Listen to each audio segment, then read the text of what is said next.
Hyderabad కుకట్పల్లిలోని white water construction సంస్థపై case నమోదైంది. ప్లాట్లు కట్టిస్తామని నమ్మబలికి వందలాది మందిని మోసం చేశారని బాధితులు రోడ్డెక్కారు.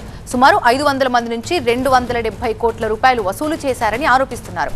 10 ఏళ్లుగా వివిధ ప్రాజెక్ట్స్ పేరుతో డబ్బులు వసూలు చేస్తున్న వైట్ వాటర్స్ కన్స్ట్రక్షన్ చెప్పిన మాట ప్రకారం ప్లాట్లు ఇవ్వకపోవడంతో బాధితులు పోలీసులకి కంప్లైంట్ చేశారు. దీంతో వైట్ వాటర్స్ కన్స్ట్రక్షన్ సంస్థ యజమాని అజయ్తో పాటు మరికొంతమందిపై పోలీసులు కేసులు నమోదు చేశారు.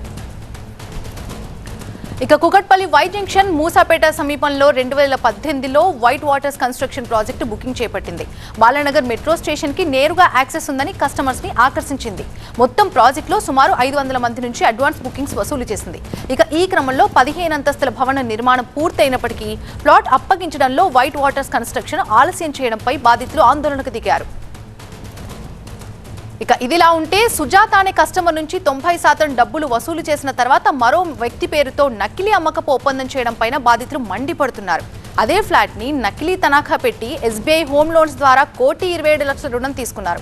ఇందులో బిల్డర్, నకిలీ వ్యక్తి, బ్యాంక్ అధికారులు కుమ్మక్కయ్యారన్న ఆరోపణలు గుప్పుమంటున్నాయి. అయితే మోసం బయటపడడంతో ప్లాట్ అప్పగిస్తామని హామీ ఇచ్చారు. కానీ ఆ హామీ కూడా అమలు చేయకపోవడంతో బాధితులు పోలీసులకి కంప్లైంట్ చేశారు. దీంతో పాటు ఇప్పటికే వైట్ వాటర్స్ కన్స్ట్రక్షన్ కంపెనీపై సైబరాబాద్ ఈఓడబ్ల్యూలో సుమారు 100 మందికి పైగా కంప్లైంట్ చేయగా పోలీసులు దర్యాప్తు చేస్తున్నారు. పూర్తి అప్డేట్స్ అందించడానికి మా ప్రిన్సిపల్ కరెస్పాండెంట్ జ్యోతి లైవ్ లో సిద్ధంగా ఉన్నారు. జ్యోతి, అసలు ఏం జరిగింది, బాధితులు ఏం చెప్తున్నారు, మీరేమైనా బిల్డర్ తో మాట్లాడే ప్రయత్నం చేశారా, ఆయన వర్షన్ ఏంటి?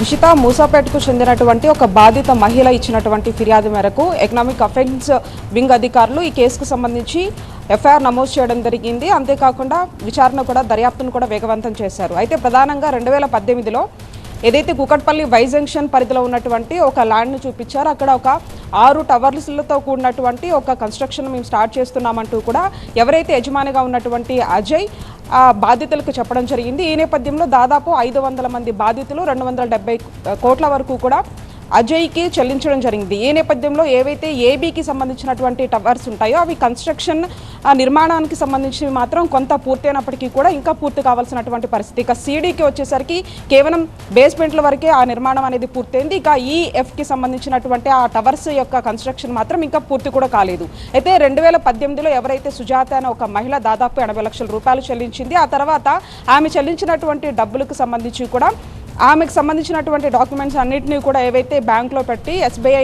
లోన్ నుంచి దాదాపు 1 కోటికి పైగా కూడా వాళ్ళు రుణం తీసుకోవడం జరిగింది. అయితే ఈ అంశాలన్నిటికీ సంబంధించి ఎప్పుడైతే ఈ 2024-25లోనే ఈ ప్లాట్స్ అన్నిటికి సంబంధించి వాళ్ళకి తిరిగి ఇవ్వాలి కన్స్ట్రక్షన్ పూర్తి చేసుకొని, అయినప్పటికీ కూడా గడువు పూర్తవుతుంది. ఇప్పటికే 2 సార్లు కూడా రేరాకు సంబంధించినటువంటి అన్నీ కూడా గడువు పూర్తయినటువంటి పరిస్థితి. మళ్ళీ ఇప్పుడు ఈ జూన్లో కూడా రేరాకు సంబంధించినటువంటి ఆ పర్మిషన్ గడువు కూడా పూర్తి కావస్తున్నటువంటి పరిస్థితి.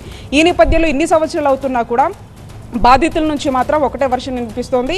ఇప్పటి వరకు కూడా తమకు ఇవ్వాల్సినటువంటి ఫ్లాట్స్ ఇవ్వకపోవడంతోనే తాము కంప్లైంట్ చేశామని చెప్తున్నారు. అయితే ఎవరైతే అజయ్తో పాటు ఇంకా తనయ్య అనే ఒక వ్యక్తి, అంతేకాకుండా విజయలక్ష్మి, ఈ ముగ్గురు మీద కూడా ఒకవైపు బిఎన్ఎస్ తో పాటుగా మరొక వైపు తెలంగాణ డిపాజిటర్ రక్షణ చట్టం కింద కూడా ఒకవైపు ఈఓడబ్ల్యూ అధికారులు కేసులు నమోదు చేసి దర్యాప్తు చేస్తున్నారు. అయితే ఎవరైతే అజయ్ ఉన్నారో వాళ్ళకి సంబంధించినటువంటి వర్షన్ కూడా చెప్పాల్సినటువంటి పరిస్థితిగా చెప్పుకోవచ్చు. ఇప్పటికే 2 రోజుల క్రితమే బాధితులు ఒకవైపు ఈఓడబ్ల్యూ కార్యాలయానికి వచ్చి కంప్లైంట్ చేశారు. దాదాపు వందలాది మంది బాధితులు వచ్చి కూడా ఫిర్యాదు చేసినట్టుగా తెలుస్తుంది. ఈ నేపథ్యంలో ఎవరైతే యజమానిగా ఉన్నటువంటి అజయ్కి సంబంధించి ఇప్పటికీ ఆల్రెడీ కన్స్ట్రక్షన్ అయితే ఏబీకి సంబంధించిన వాటివి కొంత నిర్మాణం పూర్తయ్యాయి, మిగిలిన వాటికి కూడా మేము పూర్తి చేస్తామంటూ కూడా చెప్పినప్పటికీ కూడా బాధితులు మాత్రం 2024 డిసెంబర్ 25 డిసెంబర్లోనే ఇవ్వాల్సినటువంటి ఫ్లాట్స్ ఇవ్వకపోవడంతో వాళ్ళు కంప్లైంట్ ఇచ్చామని చెప్తున్నారు. అంతేకాకుండా ఒక ఫ్లాట్కి సంబంధించి వేరే వాళ్ళకు కూడా వీళ్ళు అమ్మేటటువంటి ప్రయత్నాలు చేస్తున్నాయన్న ఆరోపణలు కూడా బాధితుల నుంచి వస్తున్నటువంటి వర్షన్గా చెప్పుకోవచ్చు. ఈ నేపథ్యంలో